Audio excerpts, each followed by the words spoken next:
वाल्मिक कराड याच्याकडून जामिनासाठी प्रयत्न होणार का हे बघावे लागेल। मात्र मकोका लागल्याने वाल्मिक कराडला तुर्तास जामीन मिळणे अवघड असल्याचं मानलं जातंय। वाल्मिक कराडला कोठडीत सीपॅप मशीन देण्याची मागणी, वाल्मिक कराडच्या वकिलाची मागणी। महाराष्ट्रातील मुख्यमंत्री तीर्थदर्शन योजनेच्या गाड्यांचे वेळापत्रक पुन्हा पुढे ढकलण्यात आलेले आहेत। उत्तर प्रदेशातील प्रयागराज येथे सुरू असणाऱ्या कुंभमेळ्याच्या पार्श्वभूमीवर वेळापत्रक पुढे ढकलण्यात आले। एसटीच्या गाड्या भाडेतत्वावर घेण्याच्या निविदा प्रक्रियेत मुख्यमंत्री फडणवीसांकडून गंभीर दखल, निविदा प्रक्रिया रद्द करत महामंडळाला मुख्यमंत्र्यांकडून धक्का। ठाकरेंची शिवसेना आणि शिंदेंची शिवसेना दोन्ही पक्षाचे उद्या मेळावे। ठाकरेंच्या शिवसेनेचा मेळावा अंधेरी येथे तर शिंदेंच्या शिवसेनेचा मेळावा बीकेसी मैदानात पार पडेल। विधानसभा निवडणुकीच्या निकालानंतर पहिल्यांदाच दोन्ही पक्षांचे मेळावे। पुणे शहरातील विविध विकास कामांचा आढावा घेण्यासाठी आज मुंबईत उच्चस्तरीय बैठक, नगरविकास राज्यमंत्री माधुरी मिसाळ यांनी या बैठक बोलावली होती।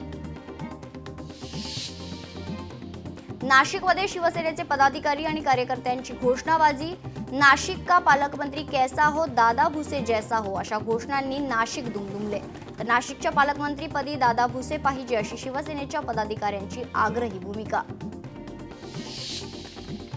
परभणी शहरात घुसखोर करणाऱ्या बांगलादेशींचा शोध घेऊन कार्यवाही करण्याची मागणी, शिवसेनेची जिल्हाधिकाऱ्यांकडे मागणी। राज्यात शीघ्र कृती पथकाची स्थापना, पुण्यात गुइलेन बॅरे सिंड्रोमचे संशयित रुग्ण आढळल्याने सरकारचे पाऊल। पुण्यात गुइलेन बॅरे सिंड्रोमचे 24 संशयित रुग्ण आढळले। दावोसमध्ये आर्थिक परिषदेत मुख्यमंत्री देवेंद्र फडणवीस यांनी 4,99,321 कोटी रुपये गुंतवणुकीसाठी सामंजस्य करार केला। गुंतवणुकीमुळे राज्यात सुमारे 92,235 इतकी रोजगार निर्मिती होणार। एकट्या जिंदाल समूहाची राज्यात 3 लाख कोटींची गुंतवणूक, मुख्यमंत्री देवेंद्र फडणवीस आणि नवीन जिंदाल यांची माहिती। तर अनेक उद्योजक महाराष्ट्रात यायला उत्साही असल्याचा उद्योजक जिंदाल यांचा दावा।